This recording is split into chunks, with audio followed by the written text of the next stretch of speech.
Bismillahirrahmanirrahim. Qala al-muallifu rahimahullah wa nafa'ana bihi wa bi'ulumihi fid dharaini amin. Bismillahirrahmanirrahim. Fakila maka dikatakan lahu kepada ba'du salaf, Fidzalika tentang ya'kulu fisuk.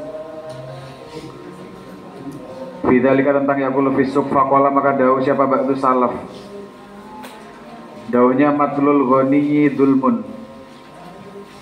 Matlul ghaniyi adapun menundanya orang yang mampu,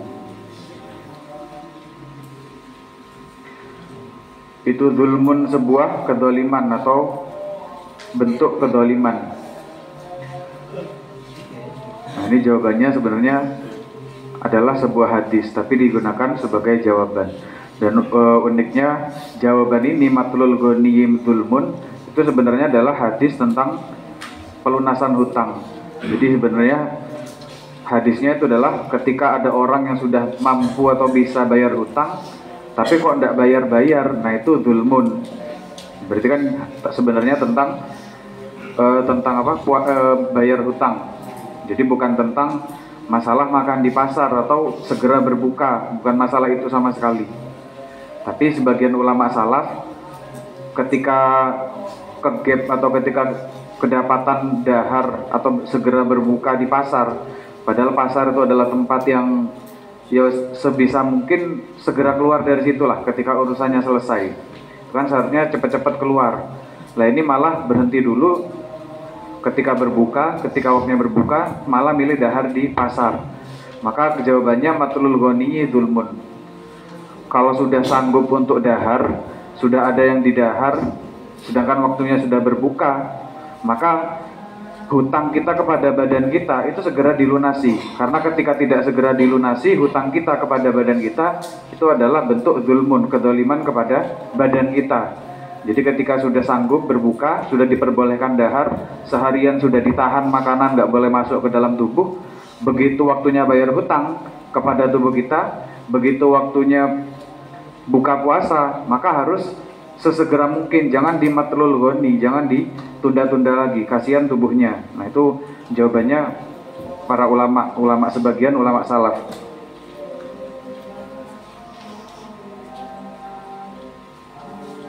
Jadi itu memberi jawaban tapi juga sekaligus sebagai sebuah nasihat. Sekaligus sebagai sebuah nasihat terkait pembayaran hutang. Jadi hutang piutang itu harus dianggap serius, bahkan kepada diri sendiri ibaratnya. Jadi kepada diri sendiri saja kalau punya hutang berupa makanan dalam hal ini ya segera dilunasi, dituntaskan, apalagi kepada orang lain. Al-Faslur Rabi, adapun pasal yang keempat itu fima tentang perkara yujtanabu yang dijauhi apa ma fihi di dalam saum. Ternyata wahwa adapun ma itu anwaun beberapa macam. Jadi pasal ketiga kemarin tentang aturan main, etika mainnya, tapi yang sebaiknya dilakukan. Nah pasal keempat aturan main tapi yang sebaiknya dihindari. Jadi sebenarnya bisa satu pasal, artinya sama-sama cara main masih. Tapi yang satu yang cara main untuk dilakukan, ini cara main untuk dihindari. Jadi agak bertolak belakang tapi sebenarnya masih satu subtema. Wahwa adapun ma itu anwaun beberapa macam. Ahaduha pertamanya anwa itu al-wisolu, namanya wisol. Wisol itu kata dasarnya wasola yasilu, silaturahim, sama. Kata dasarnya sama. Silaturahim adalah sambung persaudaraan. Berarti silahnya itu artinya nyambung. Wisol ini juga sama. Wisol itu adalah menyambung, tapi yang disambung adalah puasa. Jadi nyambung puasa antara hari yang sekarang dilakukan sudah lewat ke puasa berikutnya. Jadi namanya puasa itu kemarin definisinya adalah al-imsak anil muftirat pertama. Kemudian min tulu'il fajri ila ghurubi syamsi. Seharusnya itu dari terbitnya matahari atau tulu'ul fajr sampai dengan ghurubus syams, sampai dengan terbenamnya matahari. Lah kalau wisol enggak, min tulu'il fajri ila tulu'il fajri. Jadi dari awal sahur diteruskan, begitu waktunya buka puasa orang-orang maghrib, ini masih terus lagi sampai waktu sahur lagi, atau malah sampai buka berikutnya lagi. Nah itu namanya wisol. Ini juga sesuatu yang perlu dihindari ternyata. Jadi termasuk aturan yang sebaiknya dihindari ketika berpuasa. Lah untungnya lagi-lagi kita untuk bab ini itu tanpa perlu tahu aturannya sudah menghindari. Nah, kita malah langsung sebaliknya. Jadi begitu buka langsung sudah lahap masuk air sama kurmanya. Jadi kalau kita itu sangat takjilul fitri, alhamdulillah. Ahaduha, adapun yang pertama itu al-wisol adalah nyambung puasa. Lah ini nyambung wisol yang dimaksud itu ada dua pendapat. Jadi bisa wisol itu tarkul akli wasyurbi bila udrin. Jadi meninggalkan makan dan minum tanpa alasan yang jelas. Bukan karena di perjalanan repot nanti kalau mau buka puasa sekarang, bukan karena itu. Ya intinya ya sekedar menambah durasi puasa karena meyakini itu adalah berarti kalau puasa dari subuh sampai maghrib itu utama, apalagi kalau sampai subuh lagi, wah ini lebih utama. Nah itu malah ternyata tidak boleh itu. Kemudian ada juga yang kedua maknanya wisol adalah meninggalkan, ini lebih umum, istidamatu ahwalis soim. Jadi meninggalkan semua hal yang juga ditinggalkan ketika puasa. Jadi kalau yang pertama wisol itu adalah meninggalkan makan dan minum, ini semua hal yang ditinggalkan ketika puasa. Berarti termasuk adalah misalkan takoyuk atau muntah dengan sengaja itu kan tidak boleh ketika puasa. Lah orang yang wisol versi kedua ini juga tidak meninggalkan atau menghindari muntah-muntah. Termasuk juga huknah. Huknah ketika puasa kan termasuk membatalkan wudhu. Nah itu juga ketika wisol dihindari berarti. Lah wisol ini adalah khoso isima ubiha li Rasulillah. Termasuk khususiahnya Nabi Muhammad. Jadi Nabi melakukan tapi bukan untuk umatnya. Nah itu alhamdulillah lagi berarti. Qala dawu siapa Abu Hurairah ta Abi Hurairah. Naha mencegah siapa Rasulullah sallallahu alaihi wasallam. Anil wisoli dari puasa wisol. Jadi Nabi jelas-jelas melarang melakukan wisol kepada umatnya. Tapi tetap aja faqala maka berkata atau dawuh siapa rajulun laki-laki minal muslimina dari golongan muslim. Berarti ada sahabat yang klarifikasi. Fa'innaka bahwa sesungguhnya engkau ya Rasulullah wahai utusannya Allah itu tuasilu berwisol. Tapi ada sahabat protes, ya Rasulullah lah kok jenengan melakukan puasa wisol, jenengan apa tidak termasuk dalam larangan itu? Itu qala dawuh siapa Rasulullah sallallahu alaihi wasallam. Dawuhnya Nabi langsung sekalian ditegesin, sudah jelas Nabi itu ngelarang, sudah jelas-jelas naha Rasulullah, Nabi itu melarang. Tapi sahabat itu ya masih bertanya-tanya, kalau memang dilarang kenapa Nabi melakukan? Berarti ini larangannya namanya larangan makruh, bukan larangan haram. Jadi makanya ditegesin lagi sama Rasulullah, dipertegas sekalian. Wa ayyukum mana di antara kalian? Wa ayyukum mana di antara kalian mithli sepertiku? Jadi langsung dijawab sama Nabi, ditegesi. Ada nggak di antara kalian yang seperti saya? Ada nggak yang Nabi kayak saya? Itu berarti menunjukkan bahwa wisol ini adalah memang khususiahnya Nabi. Ini sesungguhnya saya. Itu abi itu melewati malam siapa saya? Itu abi itu melewati malam siapa saya? Yut'imuni memberi makan kepada saya. Siapa Rabbi Tuhan saya. Wayaskini dan memberi minum kepada siapa Rabbi kepada saya.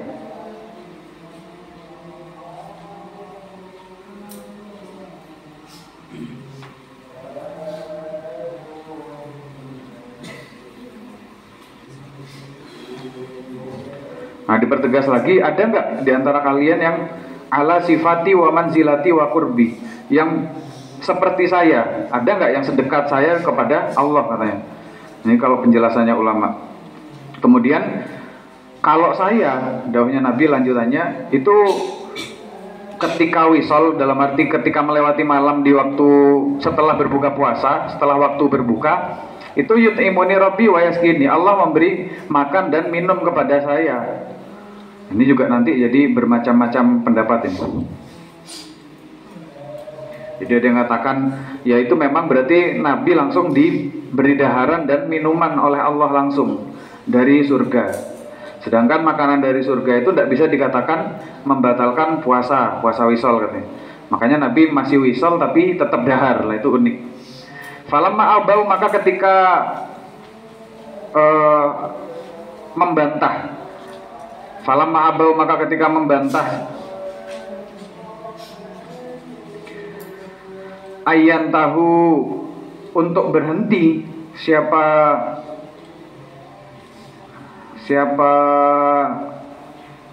muslimin. Wasola berwisol siapa Nabi bihim dengan muslimin. Yauman, satu hari, tuma yauman, kemudian hari berikutnya. Summa ro'au, kemudian melihat siapa muslimin.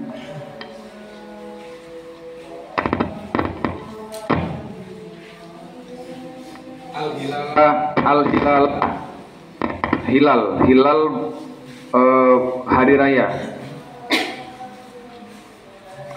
Faqala, maka dawuh siapa Nabi, lau ta'akhkhara, jika mundur apa hilal, jika lebih mundur apa hilal, lazidtukum, akan menambahkan saya kepada kalian. Lazidtukum, akan menambahkan saya kepada kalian, kal munakili, sebagai penjera, supaya kapok maksudnya, sebagai penjera. Lahum, bagi muslimin, bagi yang tadi. Hina abau, ketika membantah siapa muslimin, ketika membangkang atau menolak siapa muslimin. Hina abau, ketika menolak siapa muslimin, ayyan tahu, agar berhenti siapa muslimin atau kaum. Jadi ketika sudah dijelaskan sedemikian, sahabat karena satu sisi saking semangatnya beribadah, ini ada ibadah yang Nabi juga nyontohkan ibaratnya, jadi semakin semangat juga untuk nirukan wisol. Ketika dijawab seperti itu masih tidak berhenti, akhirnya sama Nabi sekalian ditantang, ya sudah ayo sekalian wisol, kalian dilakukan sekalian. Diajak sehari 2 hari. Begitu 2 hari ternyata malamnya sudah kelihatan hilal bulan Syawal, sudah kelihatan malam hari raya. Sehingga kemudian Nabi menjelaskan lau ta'akhkhara, kalau sampai nambah lagi hilalnya misalkan baru minggu depan, sekalian ayo diterusin, sekalian sampai minggu depan sekalian. Nah itu kal munakil, sebagai efek jera. Jadi supaya sudah jelas-jelas di awal dilarang, begitu diklarifikasi juga diperjelas lagi bahwa itu adalah khususiyahnya Nabi, masih tetap ada yang mau nirukan, ya sudah sekalian dikapokkan ibaratnya. Nah itu kadang sahabat juga ada kaum yang seperti itu ternyata. Nah itu juga jadi pembelajaran baik bagi kita. Jadi kita dapat hikmahnya.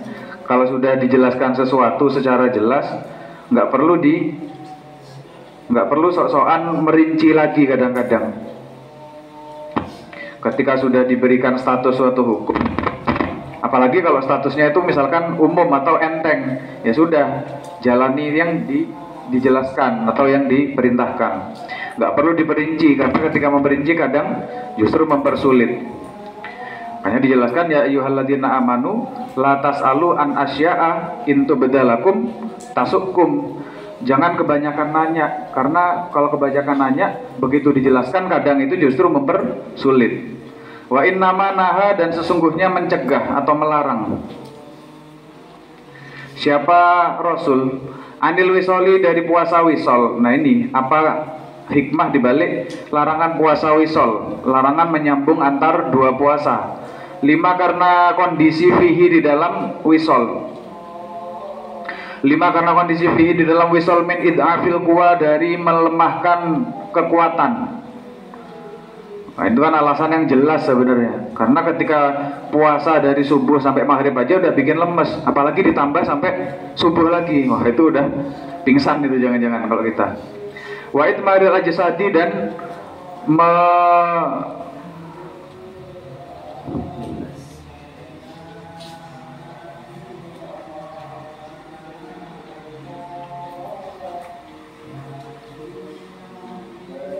menyembunyikan jasad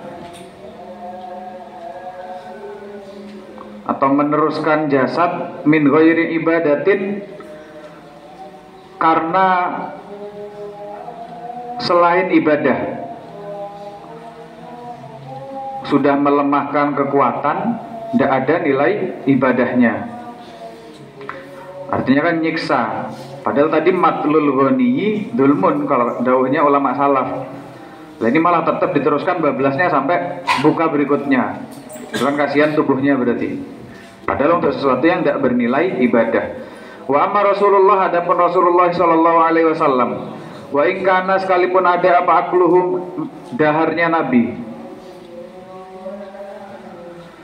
Apa akluhu, daharnya Nabi, wa syurbuhu, dan minumnya Nabi, inda rabbih, di sisi Tuhannya Nabi.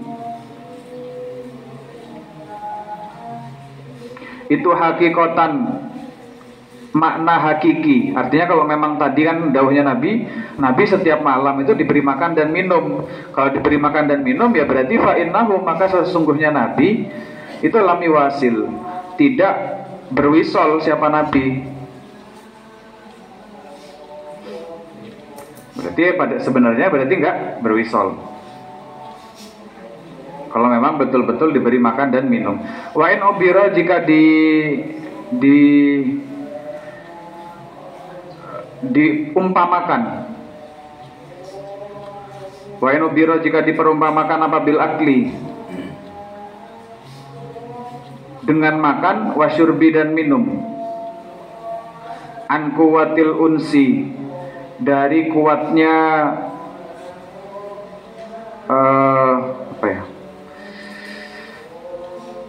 senang, billahi, kepada Allah, wasururi, dan kuatnya bahagia, bikurbihi, di dekat Allah. Faqad qoma, maka menempati apa zalika al unsu billah wasurur, maqamal akli, pada tempatnya makan, wasyurbi, dan minum.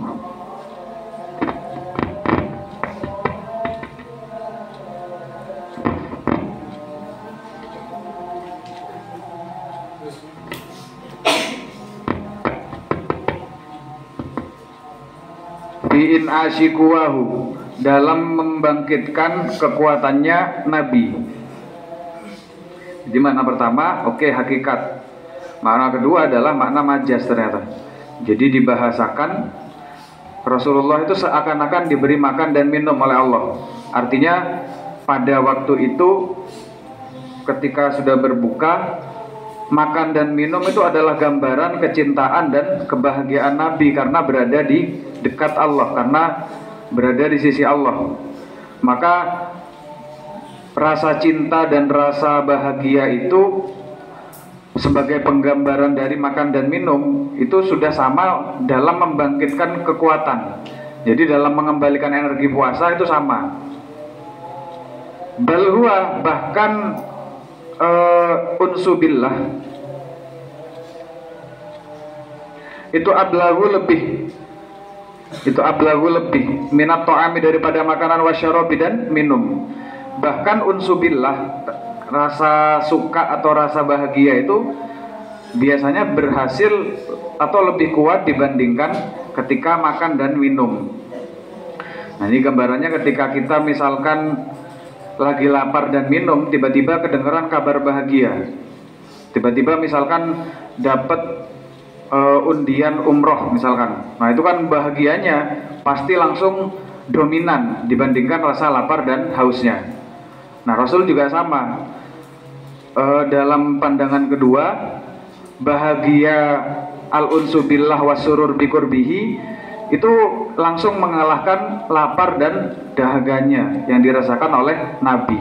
Karena memang unsu billah wasurur biqurbihi, bahagia ketika dapat umroh itu lebih kuat, lebih dominan dibandingkan makan dan minuman yang sesungguhnya. Itu kalau penggambaran yang makna kedua. Karena wagodaul qulub wa naimul alwah,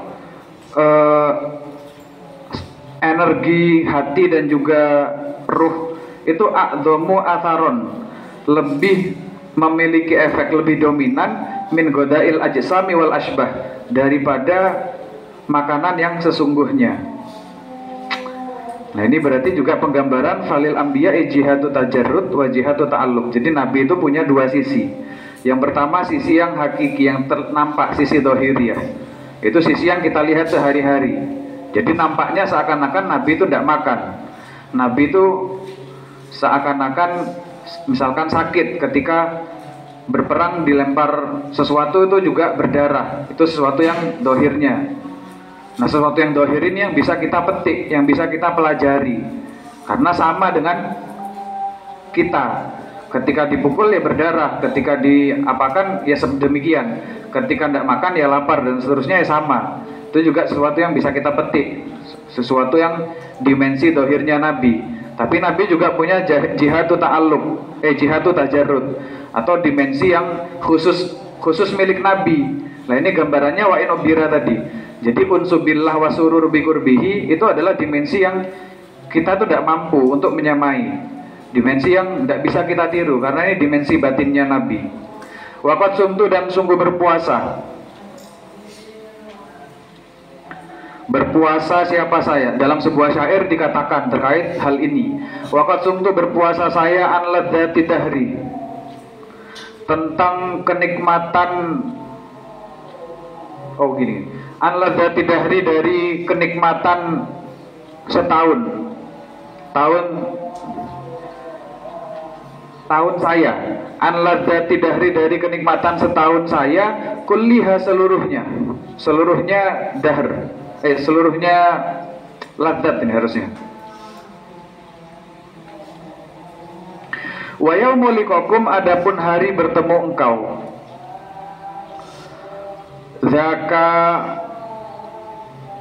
zaka ialah fitru siyami, berbuka puasaku. Walakot wajatu, dan menemukan saya, lazadatan, kenikmatan, laka, pada engkau, fil hasya,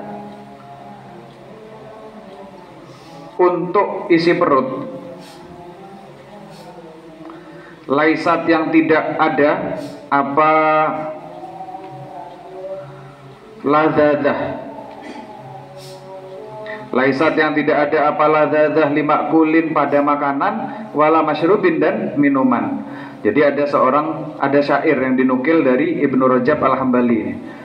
Jadi dawuhnya beliau, waqad sumtu an ladzati dahri kulliha, untuk menggambarkan lah, yang menggambarkan terkait pandangan kedua ini. Jadi saya berpuasa dari segala kenikmatan duniawi sepanjang tahun. Wa yaumul liqakum dzaka fitru siyami, dan pada hari aku berhasil bertemu dengan engkau, itu adalah hari raya untukku. Wah, ini berarti keren beliau. Jadi mengibaratkan bertemu dengan seseorang itu sebagai sebuah hari raya dari puasa selama setahun. Misalkan nih orang-orang yang LDR berarti. Jadi yang LDR ketemunya misalkan cuma setahun sekali. Nah, itu ketika bertemu, bagi para pecinta kemarin, bagi para usyak, itu kan adalah hari raya, hari melepas seluruh dahaga dan rasa lapar yang dirasakan sepanjang tahun. Walaqad wajadtu ladzatan laka fil hasya, saya menemukan kenikmatan yang tidak saya temukan pada makanan dan minuman ketika bertemu dengan engkau pada hari raya tersebut. Itu gambaran dari pandangan kedua ini. Tentunya dimaksud bukan kisah cinta konvensional, bukan kisah cinta ya seperti zaman sekarang. Jadi tentu yang dimaksud adalah kisah cinta atau ketika bertemu dengan Tuhannya. At-tsani adapun yang kedua, nah itu yang pertama, yang sebaiknya dihindari ketika berpuasa. Jadi adalah wisol. Watsani itu al-qublatu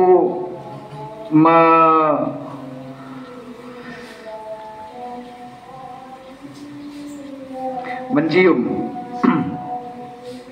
Qala dawu siapa Aisyah radhiyallahu anha, karena ada siapa Rasulullah sallallahu alaihi wasallam itu yuqabbilu mengecup siapa Nabi. Wahwa adapun Nabi itu shaimun berpuasa, wa yubashiru dan menyentuh kulit siapa Nabi.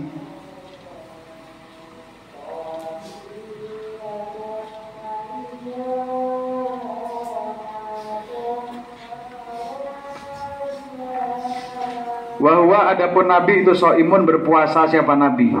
Wakana dan ada siapa Nabi itu amlakakum yang paling mampu menguasai di antara kalian. Itu amlakakum yang paling mampu menguasai di antara kalian, liirbihi kepada hajatnya Nabi. Jadi larangan, bukan larangan, anjuran untuk dihindari. Itu pertama wisol. Tapi sebenarnya wisol itu tidak sampai, ada yang mengatakan ulama bahwa wisol itu tidak sampai hukum haram sebenarnya. Hukumnya ya makruh, kecuali meyakini kewajibannya atau meyakini itu sesuatu yang penting misalkan, yang harus dilakukan. Nah itu baru bisa bahaya. Tapi sebenarnya itu mungkin masih boleh dilakukan. Termasuk yang kedua, qublah, mengecup pasangan yang halal tentu. Dimaksud yang halal. Kalau pasangan nggak halal, nggak perlu puasa juga, yujtanabu juga dihindari, nggak boleh juga. Tapi kalau yang halal, ketika berpuasa itu lebih baik dihindari.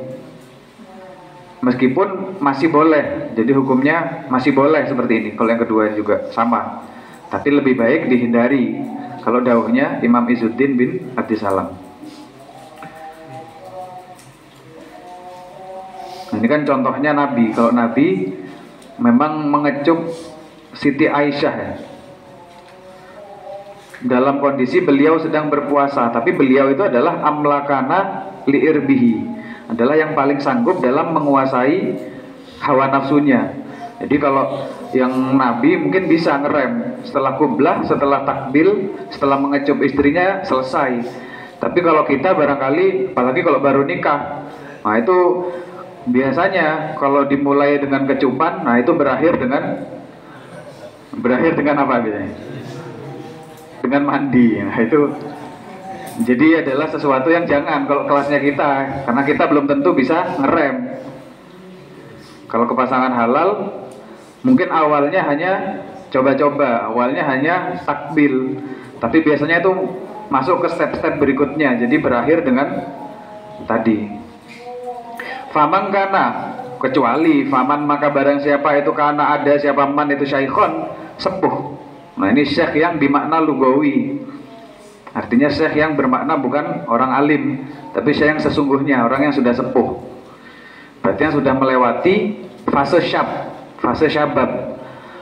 Kalau sudah syekh, ya manu yang aman, itu pun syekh yang aman. Kalau syekhnya sudah tua tapi tua-tuanya keladi, berarti juga tetap masih berlaku qublah ini sebaiknya dihindari.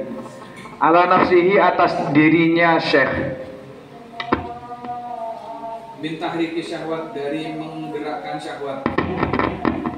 Min tahriki syahwati, dari menggerakkan syahwat, atau ya, artinya membangkitkan syahwat. Kalau sudah tua, aman dari syahwat, nggak masalah mencium. Seperti tadi qublah itu nggak masalah, karena nggak khawatir akan lanjut ke yang berikutnya. Wa ifsadi dan merusak, wa ifsadi saumi dan merusak puasa. Fala baksa, maka tidak bahaya biha terhadap atau dengan kublah. Nah, kalau yang demikian maka tidak masalah sama sekali. Tapi wa ingkana, jika ada itu syabban, pemuda. Syabban kita tahu kemarin adalah man lam yujawiz salasin, orang yang belum berumur 30 tapi sudah wayab lugu, sudah balik. Tapi kalau itu masih pemuda, apalagi layak manu, tidak aman. Siapa syabban mitalika dari tahriki syahwat, kurihat, maka statusnya makruh. Jadi mencium bisa jadi makruh. Tapi biasanya kalau pas puasa, asal bukan betul-betul baru nikah ya, sudah beberapa waktu nikahnya, itu lemas biasanya, sudah lemas gara-gara puasa, itu sudah nggak terlalu kepikiran yang seperti ini. Lahu bagi man, apalagi kalau pas duhur asar, waduh itu udah lemes-lemesnya itu, pikirannya udah sangat terfokus kepada buka apa biasanya itu. 5 kepada apa fiha di dalam di dalam kublah, fiha di dalam kublah, minta aridil ibadati, dari memalingkan ibadah.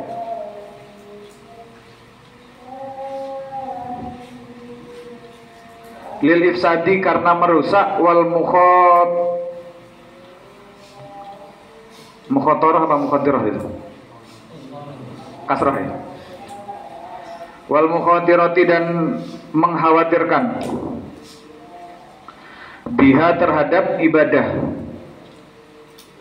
Jadi kalau pemuda laki-laki ini berarti hukum berarti agak terkadang sifatnya itu agak subjektif. Jadi kadang hukumnya bisa makruh, kadang bisa la ba'sa, artinya mubah, tidak masalah. Itu tergantung orangnya, pelakunya. Kalau pelakunya masih muda, syahwatnya masih menggelora, nikahnya masih baru setahun 2 tahun, nah itu bisa status makruh kublah.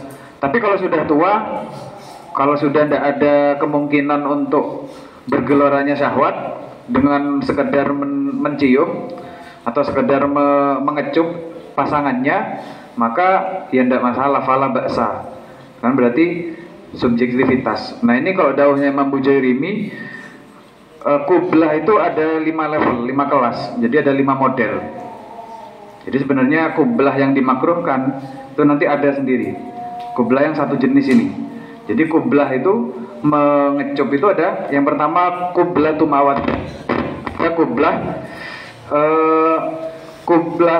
apa ya, kasih sayang, kublah kasih sayang. Jadi kecupan kasih sayang. Kublah yang pertama ini adalah kublatul asli li far'ihi, kecupan dari orang tua kepada anaknya. Cirinya kalau kublah yang pertama ini fil khaddi, di pipi. Jadi kecupan di pipi itu namanya kecupan kasih sayang. Itu masih tidak masalah. Karena ini juga kalau yang kublah pertama itu, yang kublah biasanya tidak cukup kuat untuk membangkitkan syahwat. Apalagi kalau dalam kondisi puasa. Ada lagi yang kedua, wa kublatu rahmatin, ada kublah atau kecupan apa ya? Kecupan rahmat, kecupan sayang. Kalau yang kedua ini kublatul far'i lil asli, kecupan dari seorang anak kepada, kecupan kebalik. Yang pertama tadi kecupan kasih sayang itu kublatul asli li far'ihi, kecupan seorang anak kepada orang tuanya. Kalau yang kedua kublatul rahmat, itu kecupan rahmat, jadi menunjukkan kasih sayang. Tapi ini kublatul far'i lil asli, mengecup anak bagi orang tuanya. Nah kalau kecupan kedua kublatul rahmat, ini cirinya adalah ala roksi, di kepala. Jadi kan kalau orang tua biasanya mengecup kepala anaknya. Ada lagi yang ketiga kublatu syafaqah. Bingung artinya kasih sayang semua. Kublatu syafaqah adalah kecupan kasih sayang juga. Tapi kublah ini adalah kublatul ukhti lil akh, kecupan sesama saudara. Nah, ini biasanya ciri khasnya adalah kub alal jabhah, di atas dahi. Itu kublatu syafaqah. Yang keempat adalah kublatu tahiyat, kecupan penghormatan. Nah, ini agak berbeda. Kalau yang ketiga-tiganya awal itu sesama keluarga, itu jelas tidak mungkin menimbulkan syahwat, nggak mungkin menggelorakan nafsu, sehingga tidak masalah tiga-tiganya. Kublatu tahiyat, kecupan penghormatan, ini adalah kublatul mu'minina fi ma bainahum, kecupan sesama mukmin. Nah, ini kalau yang keempat ini cirinya adalah alaliyat, yaitu kecupan kepada tangan, khususnya misalkan kepada guru-gurunya biasanya berarti, atau kepada orang yang dihormati. Makanya namanya kublatu tahiyat, kecupan penghormatan.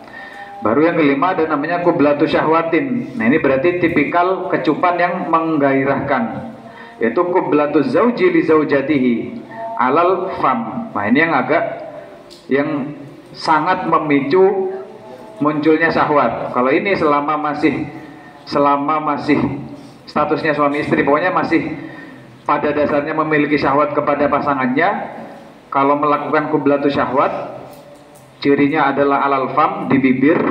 Nah, itu biasanya yang menggelorakan syahwat. Nah, yang kelima ini yang bisa dijatuhi hukum makruh ketika berpuasa, karena bisa sangat menggairahkan, sangat membangkitkan syahwat. Yang kelima ini, kalau empat awal itu aman sekali biasanya. Meskipun kepada istrinya cium tangan, wah itu malah nggak ngaruh. Cium pipi itu masih nggak ngaruh. Cium kepala apalagi, kadang malah bau ketombe. Itu sangat nggak ngaruh ini. Atau nyium syafaqah tadi, nyium dahi. Nah, dahinya juga kadang bau minyak telon. Ya itu makin pokoknya ndak anu. Tapi kalau mulut, nah itu biasanya yang sangat membangkitkan. Asal itu yang ketiga, itu al-hijamatu. Hijamah itu adalah bekam. Sahasah atau sahih apa anna Rasulullah sallallahu alaihi wasallam, bahwasanya Nabi Muhammad itu ihtajama, berbekam. Siapa Nabi? Wahwa adapun Nabi itu shaimun, berpuasa. Jadi suatu ketika Nabi itu pernah ketika berpuasa berbekam. Berarti ini menunjukkan bekam itu tidak masalah, tidak apa-apa. Tapi wasuila ditanya siapa Anas, akuntum, apakah engkau itu takrohuna, memakruhkan engkau al-hijamata, berbekam, al-hijamata berbekam li shaimi, kepada orang yang berpuasa. Qala dawu siapa Anas, lah, tidak. Enggak, ternyata beliau tidak memakruhkan sama sekali hijamah. Lagi-lagi ini subjektivitas nanti. Illa min ajlid du'fi, kecuali karena melemahkan badan. Jadi hijamah itu bisa tidak makruh selama tidak melemahkan badan. Tapi namanya darahnya disedot, dipaksa keluar, itu kadang melemahkan, kadang bikin lemes. Sama seperti kadang ada yang misalkan donor darah itu kan diambil satu kantong tiap orang. Nah, itu kadang ada yang habis donor darah, kadang ada yang lemes jalannya atau jadi makin ngantuan. Nah, itu berarti orang yang demikian itu bisa makruh untuk berhijamah, untuk berbekam ketika puasa. Tapi kalau di kita kan kasusnya jarang kayaknya, orang yang nggak begitu ngetren kalau di Indonesia mungkin untuk berbekam. Faman maka barang siapa, lah ini bukti subjektivitas hukumnya ini. Faman barang siapa itu afathu, melemahkan kepada man. Apa al-hijamatu, bekam. Kalau sampai bekam itu melemahkan tenaganya, kuriha maka makruh. Kuriha maka dimakruhkan lahu kepada man, atau lahu bagi man. Idlayak manu, karena tidak aman. Siapa man? Idlayak manu, karena tidak aman siapa man minal fitri, dari mokel. Karena kalau udah lemes bawaannya tentu pengen mokel. Jadi mengkhawatirkan, makanya jadi makruh kalau orang yang demikian. Atau meskipun aman dari mokel, tapi auman atau orang sakula yang berat alai al ibadah, apa bahasanya itu harokatnya? Tukila, tikola, iya tikola ya, tikola.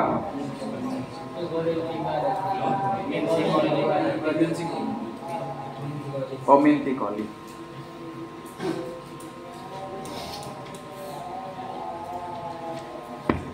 Aumin tikolil ibadati atau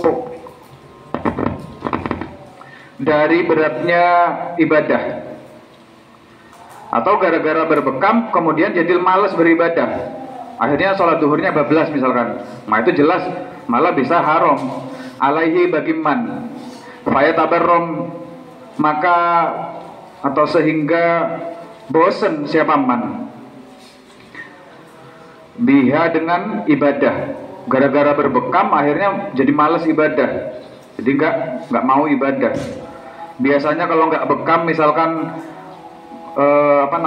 tilawah ngaji Quran sejuz misalkan waktu duha, gara-gara bekam jadi males, nah itu malah jadi makruh akhirnya bekamnya. Fa yakrohu, maka males atau jadi nggak suka. Fa yakrohu, maka tidak suka siapa man ibadatallahi, beribadah kepada Allah. Itu yang ketiga. Ini untungnya jarang kalau di kita. Kedua tadi apa tadi? Kedua kublah. Kublah mungkin masih belum, kalau sampean belum fasenya. Kalau yang pertama, atau ada, jangan ke temennya sendiri ini kublah namanya. Jangan, ke istrinya aja tidak boleh, apalagi kalau ke temennya, tuh makin tidak boleh. Mau syahwat, mau ndak itu jangan. Bahkan kublah sesama mukmin kadang kan ada cipika-cipiki. Itu kan masuk kublah tadi, masuk kublah yang ke berapa tadi? Kesekian lah. Bukan ke-6, ada tadi kublah yang di pipi. Itu termasuk kublah yang di pipi kalau dawuhnya Imam Nawawi itu juga makruh.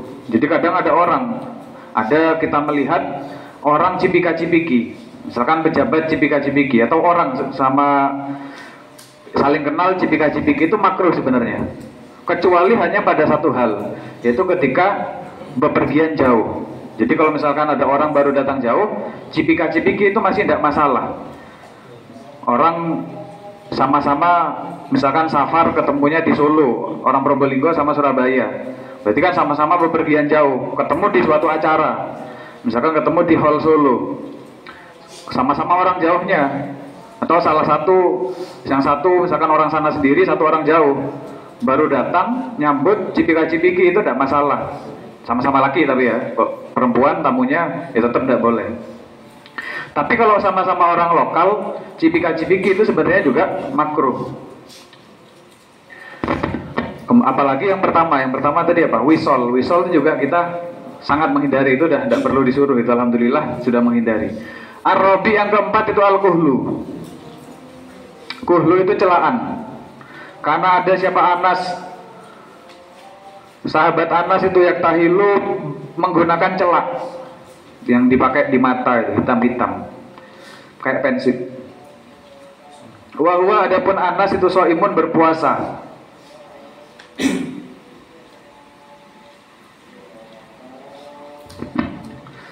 Waqala, dan dawuh siapa al-A'masyu, Imam A'mash. Imam A'mash ini Sulaiman bin Mihran kemarin yang diceritakan. Jadi A'mash ini adalah du'fu basori ainihi, orang yang lemah penglihatannya. Ma'asaila nidam'iha fi aktsaril awqat, penglihatannya lemah, airnya itu selalu matanya itu selalu sembab, gara-gara air matanya selalu mengalir. Itu A'mash, artinya A'mash. Nah, ini yang kisah kemarin. Jadi ada ulama namanya Sulaiman bin Mihran al-A'mash. Ini adalah ulama sufi yang terkenal dari Kufah, dari Irak. Kufah itu Irak apa Iran? Irak nggak salah ya. Nah, ini beliau dawuh terkait hadis ini, maro'aitu tidak melihat saya ahadan seseorang min ashabina, dari sahabat kami itu ya, krohu memakruhkan siapa ahad Bahkan kalau daunnya Imam Ahmad sebenarnya tidak makruh sama sekali kuhl. Liso ini bagi orang yang berpuasa. Wakana dan ada siapa Ibrahimu, Syekh Ibrahim. Nah ini tidak dijelaskan tapi di takliknya juga tidak ada. Tapi kalau sebelumnya Imam Ahmad kita tahu kemarin muridnya Ibrahim An-Nakhai. Nah ini la'allahu barangkali yang dimaksud adalah Ibrahim An-Nakhai. Tapi tidak tahu. Wakana dan tahu siapa Ibrahim, ada siapa Ibrahim, Syekh Ibrahim. Itu yurakhisu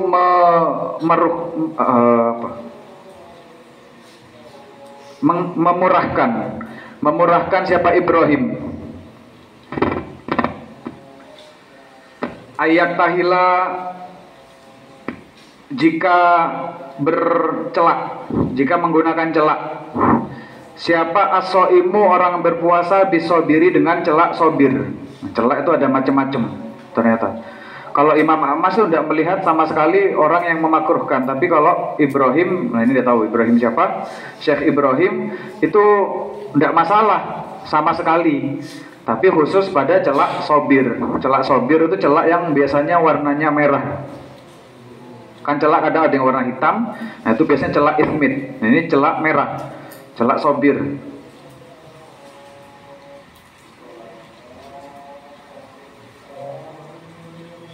Karena celak sobir ini itu kila dikatakan dawaun ma'ruf, bisa digunakan sebagai terapi, sebagai obat.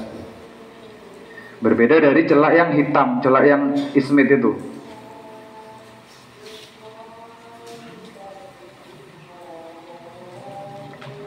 Fala farqo atau fala firoko atau fala farqo, tidak ada beda sama sekali bainal kuhli antara celak al-hadi yang tajam. Artinya tajam itu menembus ke dalam, alladhi yang yanfadu tembus apa al-hadi ilal hulqumi sampai kerongkongan. Kadang kalau sampean pakai celak, kalau pernah pakai celak, itu kadang-kadang di kerongkongan tuh tiba-tiba kerasa sesuatu, kayak kerasa rasa pensil. Itu namanya al-kuhlu al-had. Jadi celak yang tajam, karena tembus sampai ke kerongkongan. Jadi karena memang di mata ini kan ya pori-pori yang terbasahi oleh air mata. Nah, air mata itu juga sirkulasi, itu juga kadang dikembalikan ke dalam tubuh. Nah barangkali karena itu kadang bisa dirasakan sampai ke kerongkongan rasanya. Karena kan hidung ini juga tembus. Hidung sama mulut itu kan tembus satu rongga. Lah hidung ke mata itu bisa ke transfer. Yang dari mata itu bisa ke transfer ke hidung. Sehingga kalau bisa tembus ke hidung, ya bisa masuk ke mulut, bisa masuk ke kerongkongan, terasa di kerongkongan. Nah ini kadang makanya ada bahasa al-kuhlul had, celak yang tajam, tembus sampai ke kerongkongan. Ini kadang kerasa. Wa baina ghairihi, dan selainnya al-had. Tapi wal aula, yang lebih utama itu ijtinabuhu, menjauhi al-had.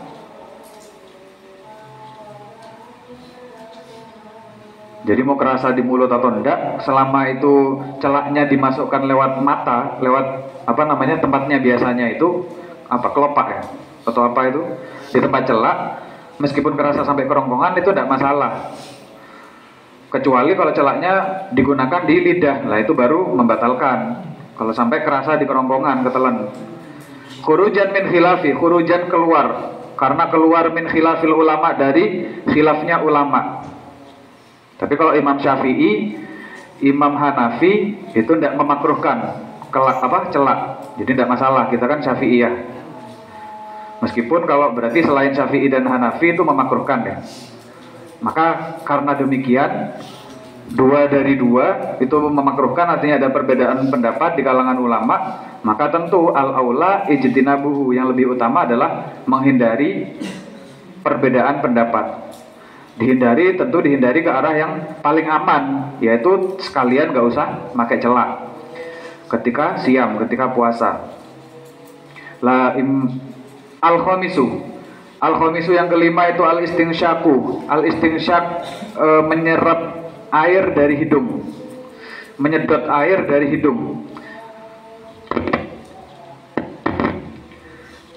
Fil wudu'i ketika wudu. Qala dawu siapa Rasulullah sallallahu alaihi wasallam lilakitin bin Sobirah kepada sahabat Lakit bin Sobirah. Dawuhnya Nabi, asbil, sempurnakanlah engkau, sempurnakanlah kamu. Al-wudu'a terhadap wudu.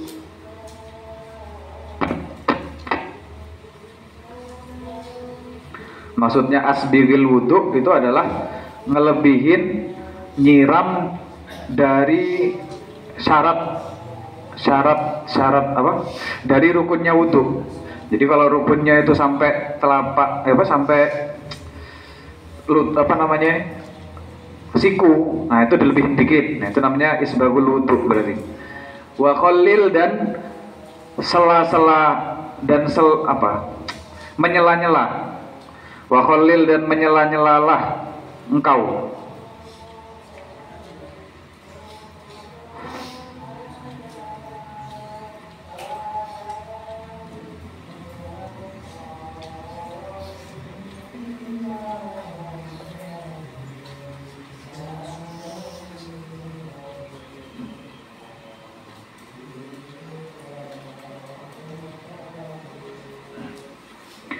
Wa khalil bainal asabihi di antara beberapa jari, di antara jari-jari. Jadi dianjurkan untuk isbagul wudu. Jadi misalkan basuh wajah itu kan kita tahu namanya wajah itu dari min mana biti sya'rir roksi, dari awal tumbuhnya rambut sampai ke tahta dakon, ke bawahnya dagu. Itu yang wajib dibasuh. Maka basuhnya berarti lebih dari bawah dagu. Sekalian sampai ke daerah bawah, ya sampai ke leher lah. Ya nggak perlu leher yang paling bawah, pokoknya yang dilebihin pokoknya. Begitupun ke atasnya juga dilebihin sedikit. Kalau ke samping kan batasnya adalah dari pentolan kuping. Jadi dari pentolan kuping sampai pentolan kuping. Nah itu dilebihin juga. Jadi sampai ke belakangnya lah seenggaknya. Ke belakangnya pentolan kuping. Nah itu tinggal melingkar, itu udah batas wajah. Berarti ketika dilebihin itu namanya sudah isbagul wudu atau menyempurnakan wudu. Termasuk juga dianjurkan untuk menyela-nyela jari. Jadi disela-sela jarinya ketika wudu. Jadi disela-selai tangan dan kaki. Jadi yang paling utama wal afdal itu bi khinsiril yusra min yadaihi. Jadi menggunakan jari kiri untuk kemudian menyela-nyelai kaki, antara kaki. Jadi mulai dari wamin asfal mubtadi'an bi khinsiriyum narijlaihi.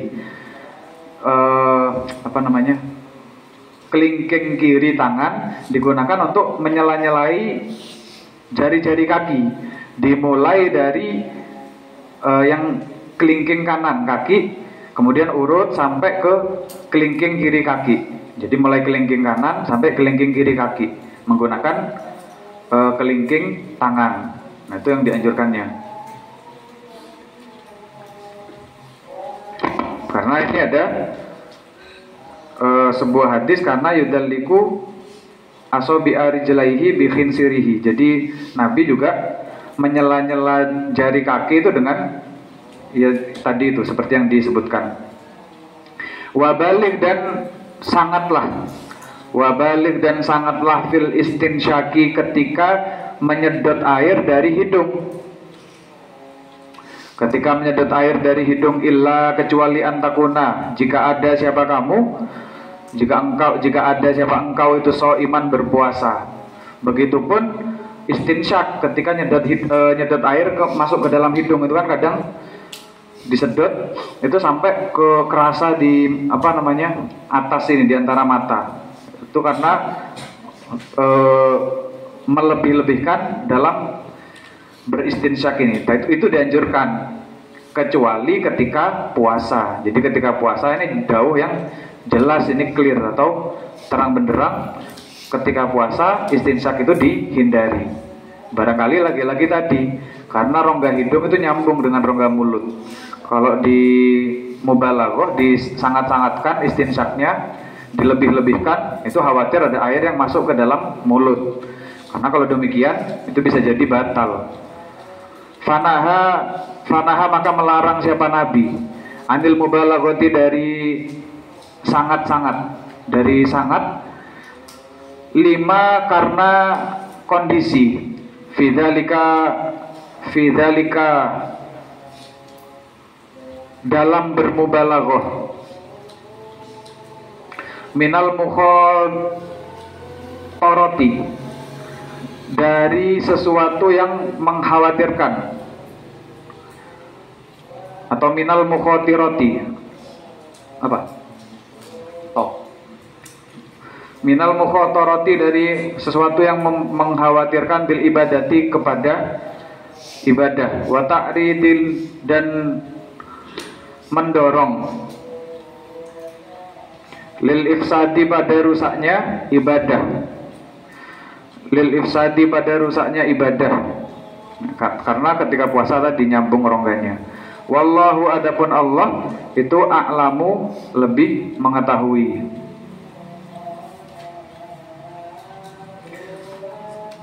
Nah ini dawuh tentang menyela-nyela driji ini adalah dawuh kesunahan. Jadi menyela-nyela driji itu termasuk di antara sunnah. Tapi itu berlaku ketika air memang tanpa disela-sela, tanpa digosok-gosok, diucek-ucek itu bisa sampai.